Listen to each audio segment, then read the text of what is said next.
Salam sejahtera bagi kita semua, kembali lagi bersama saya Mizeki Halawa dengan nomor NPM 19 10 10 102. Pada kesempatan kali ini saya akan menjelaskan sebuah ilustrasi mengenai si Atan merupakan seorang tersangka kasus pembunuhan di daerah Bangkinang, kemudian ia masuk ke dalam daftar pencarian orang atau DPO di Polres Kampar. Ternyata si Atan melarikan diri ke daerah Dumai, dan di Dumai ia melakukan sebuah kasus pencurian dan lagi-lagi ia masuk dalam daftar pencarian orang di Polres Dumai.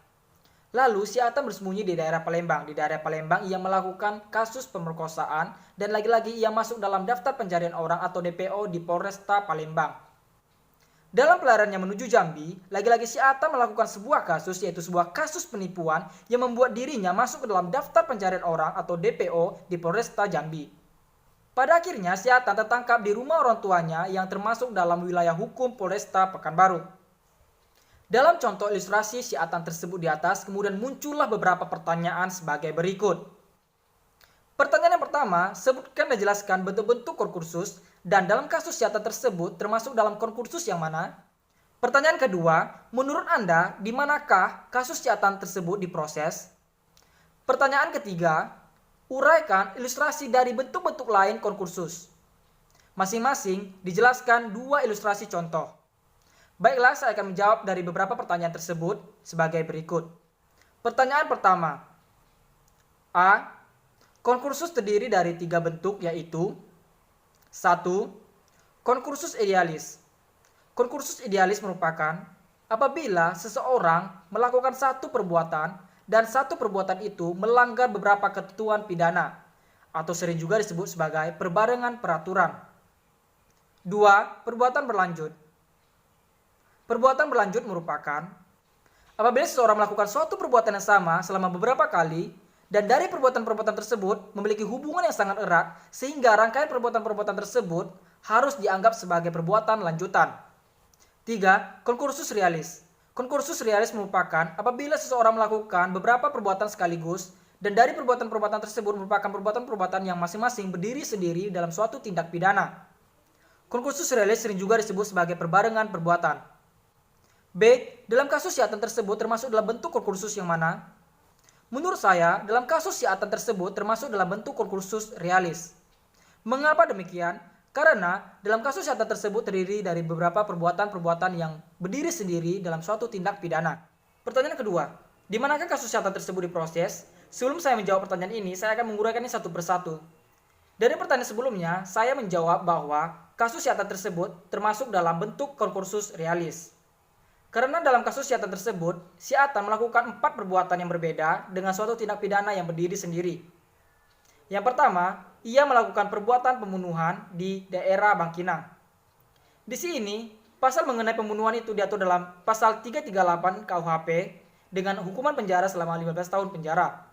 Kemudian yang kedua, si Atan melakukan perbuatan pencurian di daerah Dumai yang diatur dalam pasal 362 KUHP dengan hukuman penjara selama 5 tahun penjara.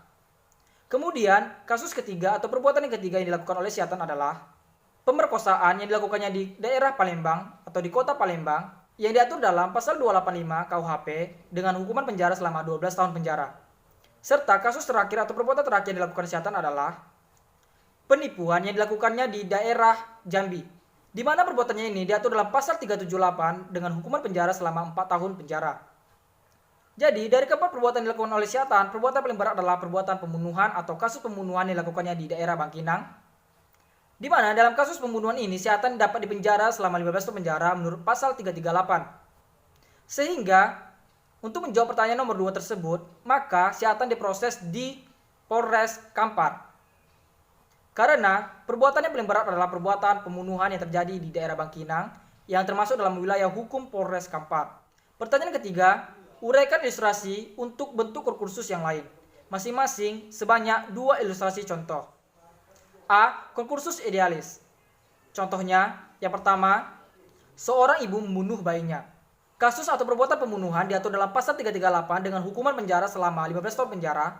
Namun karena pasal 341 mengatur secara khusus perbuatan si ibu, maka perbuatan si ibu tersebut diatur dalam pasal 341 dengan hukuman penjara selama 7 tahun penjara.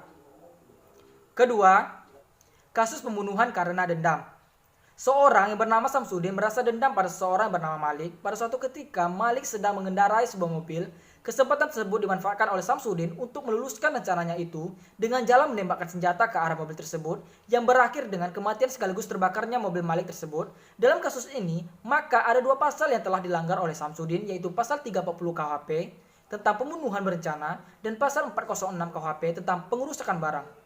Dalam kasus ini, walaupun melanggar dua ketentuan, tetapi yang dipakai adalah satu ketentuan, yaitu pasal 340 KHP karena ancaman hukumannya lebih berat.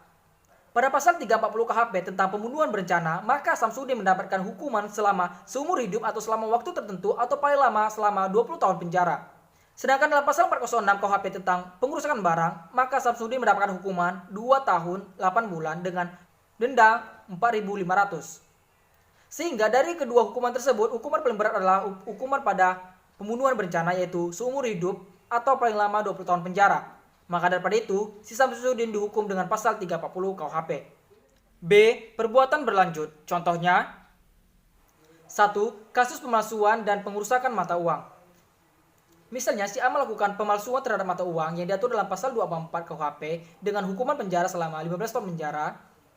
Kemudian, ia menggunakan atau mengedarkan mata uang palsu tersebut yang diatur dalam pasal 245 dengan ancaman penjara 15 tahun penjara.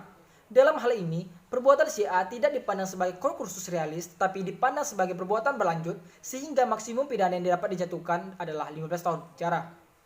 2. Nilai-nilai kejahatan yang timbul dari kejahatan ringan yang dilakukan sebagai perbuatan berlanjut itu lebih dari Rp250, maka menurut pasal 64 ayat 3 dikenakan aturan pidana yang berlaku untuk kejahatan biasa.